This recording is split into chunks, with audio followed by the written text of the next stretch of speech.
attracting global business and investment, recognizing the need to enable critical infrastructure and boost investment in data centers. I propose to provide tax holiday till 2047 to any foreign company that provides cloud services to customers globally by using data center services from India. Budget 2026 में निर्मला सीतारमण जी ने जैसे ही data centre को लेकर announcement की तो data centre वाले stocks है ना काफी बूम होने लगे। जैसे कि अनंतराज E2E नेटवर्क के शेयर प्राइस काफी तेजी से भागने लगा। बट मैं आपसे एक बात बोलूं, अगर आपके आसपास एक मॉल बनता है तो सिर्फ मॉल का ओनर ही पैसा थोड़ी ना कमाते हैं। सीमेंट उसमें लगता है तो सीमेंट वाली कंपनी को फायदा होता है, इलेक्ट्रिशियन का फायदा होता है, वहाँ पर जो पार्किंग लगाते हैं उनको फायदा होता है, फूड जो लगाते हैं उनको फायदा होता है। तो 2026 में ठीक एग्जैक्टली यही होने वाला है AI और डेटा सेंटर को लेकर। तो डेटा सेंटर के स्टॉक, बाकी बहुत सारे लोग क्राउड में डेटा सेंटर के स्टॉक्स खरीद रहे हैं।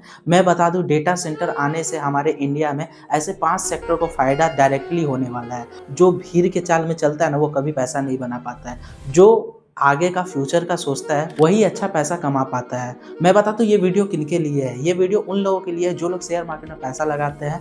यानी कि मैं आपको ऐसे 5 सेक्टर बताने वाला हूं जिससे डायरेक्टली डेटा सेंटर आने से फायदा हो सकता है। और ये वीडियो उन लोगों के लिए भी है जो लोग डेटा सेंटर के बारे में समझना चाहते हैं कि डेटा सेंटर कैसे काम करेगी हमारे इंडिया में। तो ये वीडियो काफ़ी इंटरेस्टिंग होने वाला है। और अगले कुछ मिनटों में ना मैं एक चीज़ आपको क्लियर कर दूं, बजट 2026 में डेटा सेंटर को लेकर है ना जितने भी अनाउंसमेंट किए गए या जो चीज़ में फोकस किया गया उसे पूरा डिकोड करने वाला हूं। एक बिगिनर जिन्हें कुछ भी नहीं पता डेटा सेंटर के बारे में और वो दूसरे को भी समझा पाएंगे इस वीडियो के बाद। तो ये वीडियो आप अंत तक देखना, काफ़ी मजा आएगा। तो चलिए वीडियो करते हैं शुरुआत। तो बात शुरू होती है 1 फरवरी 2026 को, जिस दिन बजट अनाउंसमेंट होता है। फाइनेंस मिनिस्टर निर्मला सीतारमण जी कहती है कोई भी फॉरेन कंपनी जो हमारे इंडिया में डेटा सेंटर लगाएगी उससे हम 2047 तक कोई भी टैक्स नहीं लेंगे। आप लोग उस टाइम देख रहे होंगे काफी ज्यादा ट्रेंडिंग चल रहा था एक word 2047 tax holiday. Tax holiday till 2047 to any foreign company that provides। इसका मतलब सिंपल सा था कि फॉरेन कंपनी जो हमारे इंडिया में डेटा सेंटर लगाएगी उससे 2047 तक कोई भी टैक्स नहीं लिया जाएगा। कल दिन आप कोई दुकान इंडिया में लगा रहे हो और सोचो 2047 तक आपको कोई भी बिजनेस स्टार्ट कर रहे हो, 2047 तक आपको टैक्स नहीं देना पड़ेगा, तो कितनी खुशी की बात है। सरकार कह रही है कि आप बिजनेस बढ़ाओ, टैक्स देने की कोई जरूरत नहीं है। अब मैं आपको एक चीज बता दूं, 2016 में जब जियो आया था ना, तो जियो आने से सिर्फ मुकेश अंबानी और रिलायंस कंपनी को प्रॉफिट थोड़ी ना हुआ था। अगले 2-3 साल में जो 4G फोन्स के सेल्स है ना लगातार बूम करने लगे। सैमसंग, MI, वीवो, ओप्पो जितने भी थे सारा का सेल्स बढ़ने लगा। मोबाइल एक्सेसरीज का बिजनेस बूम किया, मोबाइल रिचार्ज का शॉप ग्रो करने लगा। 2017-18 में YouTube creators, online teaching, Swiggy, Zomato सारे के बिजनेस एक्सप्लोर करने लगे। और साथ ही साथ नेटफ्लिक्स और हॉटस्टार का भी पॉपुलैरिटी बढ़ने लगा क्योंकि डेटा काफ़ी चीप हो गया था। तो एक डिसीजन ने पूरे डिजिटल इकोनॉमी ही बदल डाली। यही लॉजिक डेटा सेंटर में अप्लाई करो। Institute of energy economics and financial analysis के डेटा के अकॉर्डिंग 2025 में ना इंडिया की जो डेटा सेंटर कैपेसिटी थी वो 1.4 गीगावाट थी और ये 2030 तक 9 गीगावाट होने वाला है। मतलब कि हमारे इंडिया में जो लोग 32 GB स्टोरेज यूज़ करते थे आज के डेट में वही 256 या 128 GB स्टोरेज यूज़ करते हैं। यही है मैसिव ग्रोथ। तो डेटा सेंटर में ठीक ऐसा ही होने वाला है, 1.4 गीगावाट से 9 गीगावाट 2030 तक में। और इसी से जो हमारी 5 सेक्टर जो निकल के आती है जिससे डायरेक्टली फायदा होगा, अब उसके बारे में बात करते हैं। हमारा जो सबसे पहला सेक्टर है वो है कॉपर। मैं आपको एग्जाम्पल के थ्रू समझाता हूँ क्यों ये सेक्टर काफ़ी इंपॉर्टेंट है डेटा सेंटर के लिए। एक मारुति ऑल्टो कार में ना 20 से 22 kg का कॉपर यूज़ होता है वायरिंग में और मोटर में। और एक डेटा सेंटर में ना ऐसे 10,000 कार के कॉपर चाहिए, मतलब कि 2 लाख kg। जहाँ पर 20 से 22 kg एक ऑल्टो कार में लग रहा है, ऐसा ऑल्टो कार 10,000 ऑल्टो कार मिलकर एक डेटा सेंटर। समझ रहे हैं, मैसिव ग्रोथ है और मैसिव डिमांड है। पर एक डेटा सेंटर को इतना कॉपर क्यों चाहिए? क्योंकि हर सर्वर को ना डेडिकेटेड पावर सप्लाई चाहिए, हर रेक को ना हेवी ड्यूटी वायरिंग चाहिए, बैकअप सिस्टम के लिए ना रेडोडेंट केबल्स चाहिए, कूलिंग सिस्टम के लिए ना सेपरेट सर्किट्स चाहिए। 2030 में सिर्फ डेटा सेंटर के लिए ना 3 से 4 लाख टन हर साल कॉपर चाहिए, 3 से 4 लाख टन।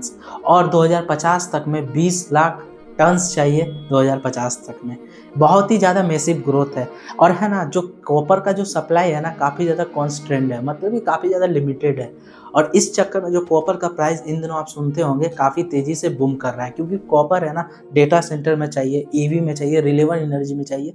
कॉपर का जो सप्लाई काफ़ी कम है, डिमांड काफ़ी ऊपर है, इसलिए कॉपर का जो प्राइस है ना लगातार ऊपर जा रहा है। और जितने भी कॉपर रिलेटेड कंपनी हमारे इंडिया में जो शेयर मार्केट में लिस्टेड है, इन दिनों उनका भी आप लोग देख रहे होंगे शेयर प्राइस काफ़ी तेज़ी से भाग रहा है। तो सबसे पहला जो सेक्टर था वो था कॉपर। आप लोग समझ गए कि कॉपर का डिमांड कितना इंपॉर्टेंट है एक डेटा सेंटर के लिए। तो आप लोगों ने कॉपर के बारे में समझ लिया, बट ये कॉपर को पावर कौन देगा? तो अगला सेक्टर के बारे में बात करते हैं। हमारे जो सेकंड सेक्टर है ना वो है इलेक्ट्रिसिटी।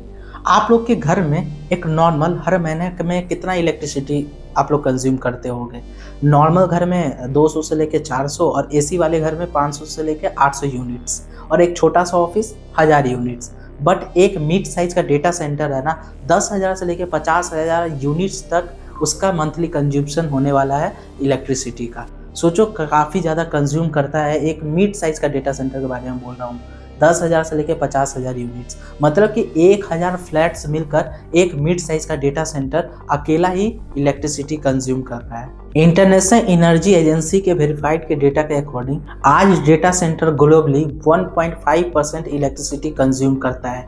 एक यूके के बराबर, मतलब यूनाइटेड किंगडम के बराबर हमारा data centre globally 1.5% electricity consume करता है और ये 2030 तक में डबल होने वाला है। और इंडिया स्पेसिफिक अगर बात करें तो इंस्टीट्यूट ऑफ एनर्जी इकोनॉमिक्स के अकॉर्डिंग हमारे इंडिया में 2025 तक जो डेटा सेंटर है ना वो 1% से भी कम इलेक्ट्रिसिटी कंज्यूम कर रहे थे, बट ये 2030 तक में 3% जा सकते हैं। मतलब कि हमारे इंडिया अगर 100% इलेक्ट्रिसिटी प्रोड्यूस कर रही है उसमें 3% अकेला डेटा सेंटर लेके चला जाएगा। अगर आप ऐसा सोचो आपके घर में इलेक्ट्रिसिटी चला जाता है तो वाईफाई बंद हो जाता है, टीवी बंद हो जाता है, लाइट चली जाती है। अगर ये 2 सेकेंड भी डेटा सेंटर से लाइट चला गया ना तो सर्वर क्रैश हो सकता है, डेटा लॉस हो सकते हैं, कस्टमर कंप्लेन करने लगेंगे और करोड़ों का नुकसान हो सकता है। अब मैं आपको एक चीज़ बताऊं, डेटा सेंटर में ना इलेक्ट्रिसिटी 24 घंटा चाहिए। 24 घंटा, 1 सेकेंड भी अगर मिस हुआ तो करोड़ों का नुकसान हो सकता है। तो सोचने की ये बात है कि जितने भी इलेक्ट्रिसिटी जो प्रोड्यूस करते हैं हमारे इंडिया में कंपनी जो शेयर मार्केट में लिस्टेड है उन्हें काफ़ी फ़ायदा होने वाला है। और स्पेसिफिक अगर मैं बात करूं तो आपको जैसा पता है कि कोयला के थ्रू जो इलेक्ट्रिसिटी को प्रोड्यूस किया जाता है, पर कोयला भी तो लिमिटेड है। तो हमारी सरकार किस में फोकस है? रिन्यूएबल एनर्जी में। Renewable energy, wind energy, hydro energy, ये सारे करते क्या है? इलेक्ट्रिसिटी प्रोड्यूस करते हैं। तो डायरेक्टली इन लोगों को भी फायदा होने वाला है। तो आप लोग किसको देखना है? आप लोग को renewable energy, wind energy, hydro power energy, जो रिन्यूएबल एनर्जी के थ्रू अपना इलेक्ट्रिसिटी प्रोड्यूस करता हो, वैसी कंपनी आप लोग फोकस में रख सकते हैं। तो इलेक्ट्रिसिटी का भी डिमांड है डेटा सेंटर में और ये आने वाले साल में बढ़ते ही चल जाएगा।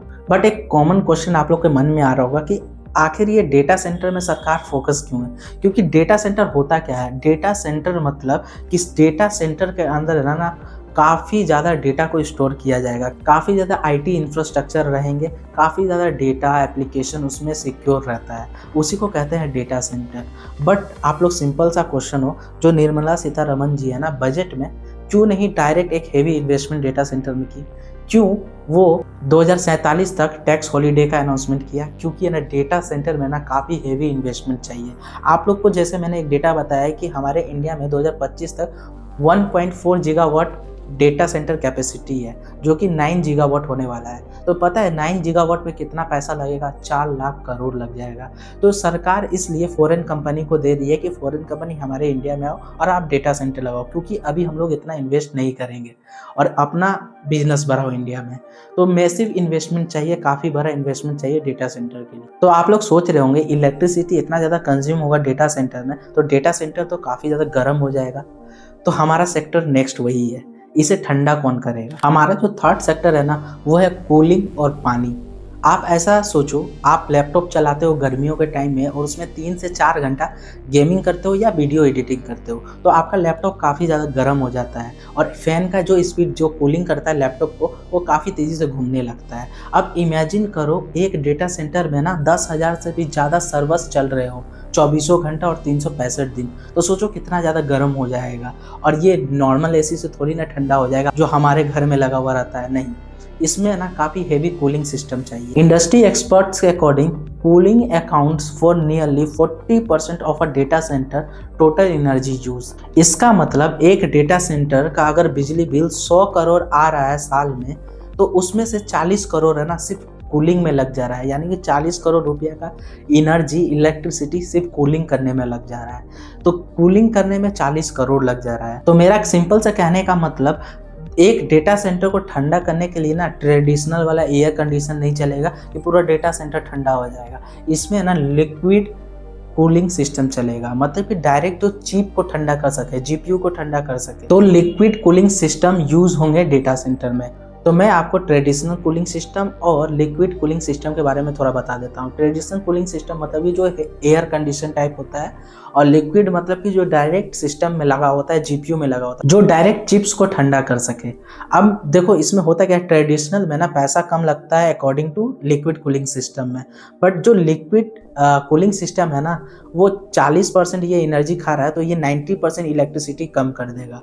समझ रहे हैं, 90% इलेक्ट्रिसिटी कम कर देगा। तो कंपनी क्या यूज़ करेगी, लिक्विड कूलिंग सिस्टम यूज़ करेगी। और जितनी भी कंपनी हमारे इंडिया में है जो लिस्टेड है शेयर मार्केट में या लिस्टेड भी नहीं है, तो उनको डायरेक्टली फ़ायदा हो सकता है जो लोग लिक्विड कूलिंग सिस्टम में काम कर रहे हैं। तो अब बात करते हैं पानी की। कूलिंग तो ठीक है ठंडा रखेगा, पानी को भी ठंडा रखना होगा डेटा सेंटर को।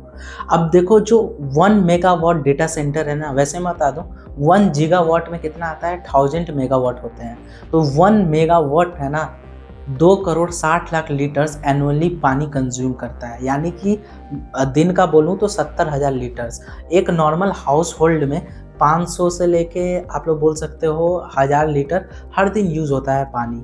हर दिन का बात कर रहा हूँ, 500 लेके 1000। तो 1 मेगावाट डेटा सेंटर है ना, अकेला 120 घरों का पानी कंज्यूम कर लेता है एक दिन में। मतलब कि 120 घरों का पानी एक दिन में कंज्यूम कर रहा है 1 मेगावाट।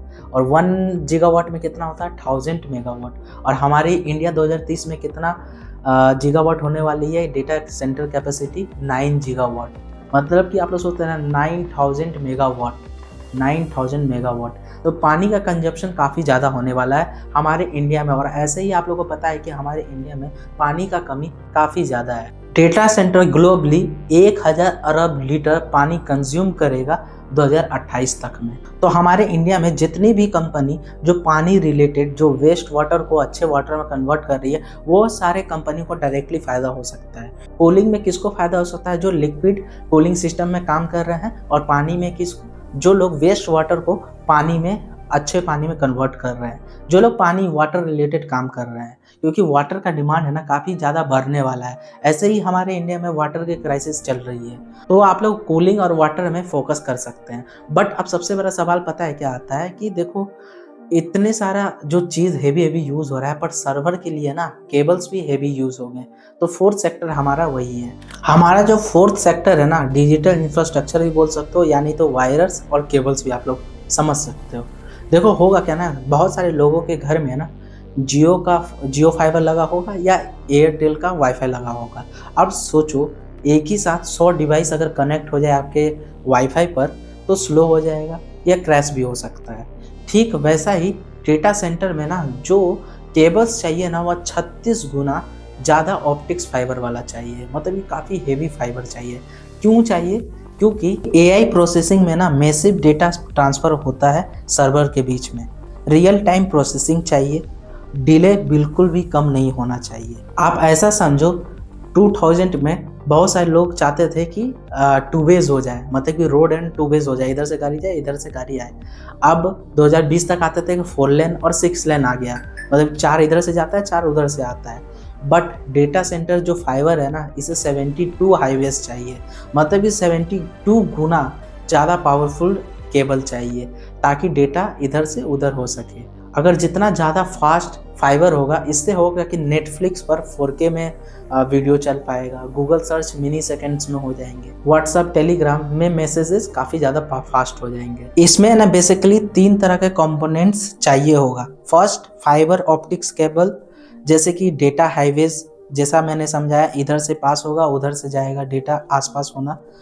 ऑप्टिकल ट्रांसीवर्स, डेटा को लाइट सिग्नल्स में कन्वर्ट करना। थर्ड जो होगा वो है नेटवर्किंग इक्विपमेंट, ट्रैफिक मैनेज करता है। तो नेटवर्किंग इक्विपमेंट करेगा क्योंकि मान के चलो काफ़ी ज़्यादा यूजर्स आ गया एक ही साथ एक ही सर्वर पर, तो ये ट्रैफिक को मैनेज करेगा। तो 3 तरह के कंपोनेंट्स चाहिए होंगे डेटा सेंटर में। तो जितने भी कंपनी है जो फाइबर्स रिलेटेड काम करती है या रिसीवर्स या नेटवर्क मैनेजिंग रिलेटेड काम करती है, सारे कंपनी को फ़ायदा होने वाला है।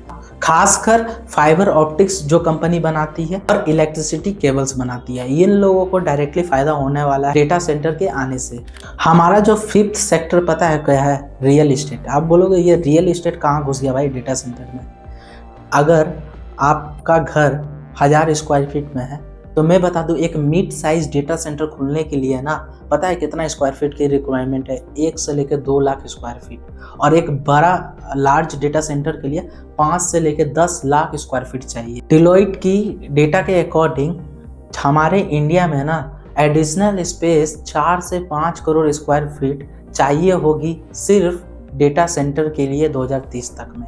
आप एग्जाम्पल के थ्रू समझो, 2 BHK का फ्लैट 1000 स्क्वायर फीट में है तो 5 करोड़ स्क्वायर फीट चाहिए होगा डेटा सेंटर के लिए, तो 50,000 फ्लैट्स जितनी जगह, तो इतनी जगह चाहिए होगी एक डेटा सेंटर के लिए। बट सबसे बड़ा सवाल, ये डेटा सेंटर हमारे इंडिया में कहाँ बन रहा है?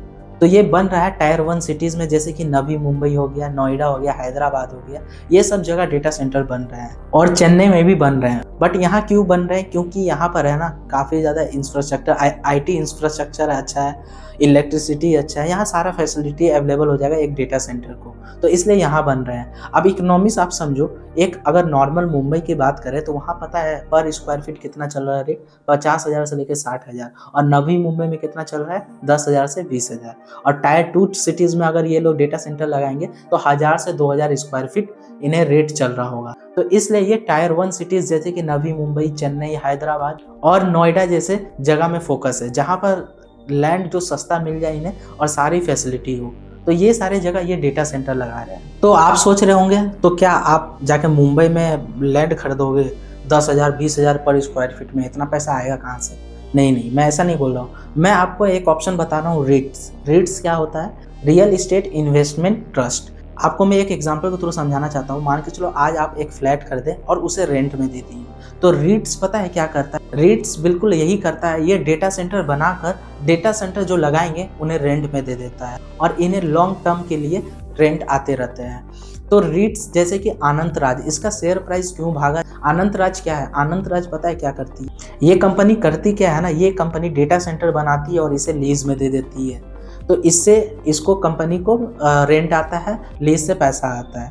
तो अनंत राज मैं बता दूं, आप लोग इसे रिकमेंडेशन मत समझना, सिर्फ एजुकेशन पर्पस के लिए मैं नाम बोल रहा हूँ, वरना मैं नाम भी नहीं बोलता, बट एजुकेशन पर्पस के लिए। अगर आप कोई भी कंपनी में इन्वेस्ट करें तो सोच समझ के करें, कोई भी सेक्टर में इन्वेस्ट करें तो सोच समझ के करें। ये सिर्फ एजुकेशन पर्पस के लिए वीडियो है, तो ये वीडियो को आप लोग एक एडवाइस मत समझिएगा। तो आप लोग क्या कर सकते हैं, जहाँ से आप लोग शेयर परचेज करते हो ना, सिंपली वहाँ REITs लिखना, तो देखना बहुत सारी कंपनी आ जाएगी। तो वो कंपनी अगर आप लोग शेयर खरीदते हो तो आपका पैसा कहाँ इन्वेस्ट हो जाएगा? रियल इस्टेट में। बट आपको फोकस कहाँ करना है? Data centre. ऐसा आपको कंपनी देखना है, ऐसा REITs देखना है जो डेटा सेंटर में इन्वेस्ट कर रहे हो, डेटा सेंटर बनाने में। तो उससे होगा कि आपको यानी कंपनी को इनकम आएगा और आपका भी शेयर प्राइस भागेगा। और REIT से ना अच्छा खासा डिविडेंड भी देती है, क्योंकि रेंटल इनकम आता है, तो रेंटल इनकम शेयर होल्डर को भी जाता है। तो अगर आपको REITs के बारे में अच्छा से जानना है तो आप लोग यूट्यूब में सर्च कर सकते हैं, या नहीं तो कमेंट सेक्शन में मुझे एक बार कमेंट कर देना, मैं पूरे डिटेल में REITs के बारे में समझाऊंगा। सिंपल सा कहने का मतलब रियल इस्टेट इन्वेस्टमेंट ट्रस्ट, ये लोग डेटा सेंटर बनाते हैं और लीज में दे देते हैं और इनको फ़ायदा होता है रेंटल के थ्रू। अब सबसे बड़ा सवाल आता है, देखो सिर्फ एक डेटा सेंटर आने से 5 ऐसे सेक्टर को मैसिव ग्रोथ होने वाली है। कौन कौन से सेक्टर को फ़ायदा होने वाला है? कॉपर, इलेक्ट्रिसिटी में जो काम करती हो। थर्ड हमारा कूलिंग और वाटर मैनेजमेंट का जो काम करती हो। वायरिंग, केबल्स और इन डिजिटल इंफ्रास्ट्रक्चर में जो काम करती हो। और हमारा फिफ्थ जो था रियल इस्टेट। बट उससे पहले मैं बता दूं, कहीं पर इन्वेस्टमेंट करने से पहले ना आपके मन में एक सवाल जरूर आना चाहिए। देखो जब 2000 में टेलीकॉम कंपनी घुसी हमारे इंडिया में तो बहुत सारी कंपनी घुसी, बट आज 3 ही बची है। कौन कौन सी? एयरटेल, जियो और वी। उस टाइम बहुत सारा सिम चलता था, वीडियोकॉन, MTS, डोकोमो, बट आज जियो, एयरटेल और वी अभी स्ट्रगलिंग कर रही है। मतलब कहने का मतलब क्रिकेट वर्ल्ड कप जो होता है ना, बहुत सारी टीम के बीच में होता है, जीतता कौन है? एक जीतता है। अब सबसे पहले मैं आपको है ना, अगर आप लोग इन्वेस्टमेंट कर रहे हो तो क्या क्या चीज़ देखनी होगी एक कंपनी में, उसे मैं समझा देता हूँ ताकि आप लोग गलती ना करें। कोई भी कंपनी में अगर आप लोग इन्वेस्ट कर रहे हैं तो सबसे पहले एक सवाल आपके मन में आना चाहिए, कैपेक्स, कैपिटल एक्सपेंडिचर। आप लोग सुनते होंगे कोई भी कंपनी कहती है कि मैं 1000 करोड़ डेटा सेंटर में इन्वेस्ट करूंगा, तो ये क्या है? कैपेक्स है। बट ये समझना जरूरी है कि जो 1000 करोड़ जो कंपनी इन्वेस्ट कर रही है वो कहाँ से इन्वेस्ट कर रही है? जो अपना प्रॉफिट जो कंपनी कमा रही है वो इन्वेस्ट कर रही है या कहीं से लोन ले रही है? अगर ये इन्वेस्ट कर रही है 1000 करोड़, तो कब तक इसका जो ऑपरेशनल चालू हो जाएगा, काम कब तक चालू हो जाएगा, कब तक खत्म हो जाएगा, और प्रॉफिट कब से ये कंपनी कमाएगी? तो ये सारा चीज़ आपको पता होना चाहिए। और ऐसा ना हो जाए कंपनी लोन पे लोन ले रही है, डेटा सेंटर में इन्वेस्ट कर रही है और रेवेन्यू नहीं आ रहा है, तब समझ लेना ये डेंजर कंपनी है, यहाँ से निकल जाना चाहिए या इन्वेस्ट नहीं करना चाहिए। सेकेंड चीज जो आपके मन में क्वेश्चन आना चाहिए इन्वेस्ट करने से पहले, रिटर्न ऑन इक्विटी। मतलब कि आज आप दुकान में पैसा लगा रहे हो 100 रुपया और उससे आप 15 रुपया प्रॉफिट कमा रहे हो, मतलब कि कितना कमाए? 15% प्रॉफिट कमाए। तो ये देखना जरूरी है आपको कि आप कितना परसेंट अपने पैसे में इन्वेस्ट करके प्रॉफिट कमा रहे हो। जितना ज़्यादा कमाओगे उतनी अच्छी बात है, बट एक स्टैंडर्ड है ना, 15% होना चाहिए। कोई भी कंपनी में आप इन्वेस्ट कर रहे हो तो रिटर्न ऑन इक्विटी है ना 15% होना चाहिए एटलीस्ट, या 15% से ज़्यादा होना चाहिए। ज़्यादा होगा तो अच्छी बात है। कि ये दो चीज़ें ना आपको पता होना चाहिए कोई भी कंपनी में इन्वेस्ट करने से पहले। वैसे तो इन्वेस्ट करने से पहले एक कंपनी पर बहुत सारा रिसर्च करना होता है, उसके ऊपर भी डिटेल वीडियो चाहिए कि एक कंपनी को रिसर्च कैसे करते हैं, कैसे एक कंपनी को आप समझ सकते हो ये कंपनी अच्छी है या गंदी है। उसके लिए अगर आप कमेंट करोगे तो मैं उसके ऊपर एक रिसर्च रिलेटेड कंपनी में इन्वेस्ट करना चाहिए या नहीं, उसके ऊपर मैं स्पेसिफिक वीडियो बनाऊंगा ताकि आपको इजीली समझ में और कोई भी कंपनी में आप लोग रिसर्च करके इन्वेस्टमेंट एक डिसीजन ले सकें। कमेंट करके बताना, मैं कोशिश करूंगा लाने का वीडियो। जितना ज़्यादा कमेंट आएगा उतना जल्दी लाऊंगा। और हमारी इंडियन कंपनी को है ना कॉस्ट कॉम्पिटिटिव होना पड़ेगा, क्योंकि है ना बहुत सारे इंटरनेशनल जाइंट हमारे इंडिया में आएंगे, अमेजन, गूगल, माइक्रोसॉफ्ट, बहुत बड़े बड़े कंपनी आएंगे। तो इंडियन कंपनियों को ना काफ़ी सावधानी से और कॉस्ट कॉम्पिटिटिव अपना डेटा सेंटर को रखना होगा। तो ये वीडियो को आप लोग लाइक कर देना, क्योंकि है ना एल्गोरिदम को बूस्ट मिलता है, ज़्यादा लोग तक ये वीडियो पहुंचेगा। सब्सक्राइब कर देना ताकि नेक्स्ट वीडियो मिस ना हो, और कमेंट करके जरूर बताना आपको कौन सा सेक्टर सबसे अच्छा लगा। वीडियो को एंड करने से पहले मैं आपको ना वॉरेन बफेट जी का ना फेमस कोट के बारे में बताना चाहता हूँ। Be fearful when others are greedy and be greedy when others are fearful. मेरे कहने का मतलब आज हमारे इंडिया में ना लोग डायरेक्ट डेटा सेंटर के स्टॉक पर बुलिश हो रहे हैं। काफ़ी भीड़ जो होता है ना, भीड़ चाल चल रहे हैं डाटा सेंटर के ऊपर, जैसे कि अनंतराज E2E नेटवर्क हो गया। बट इसके पीछे का जो सप्लाई चेन है, जो सप्लाई चेन स्टॉक्स जैसे कॉपर हो गया, वाटर हो गया, इलेक्ट्रिसिटी हो गया, ये सब के पीछे कोई नहीं जा रहा है। और जब तक इसके पीछे कोई नहीं जा रहा है ना, तब तक ये प्राइस इतना भाग जाएगा ये सारा का, तब लोग शेयर को खरीदेंगे। तो इसलिए जितना जल्दी आप आगे का सोचोगे उतना जल्दी आपका पैसा बनेगा। तो दोस्तों मिलता हूँ आप लोग से मैं नेक्स्ट वीडियो में, तब तक के लिए जय हिंद, जय भारत, जय जय Shri Ram. Stay smart, stay invest, stay profitable.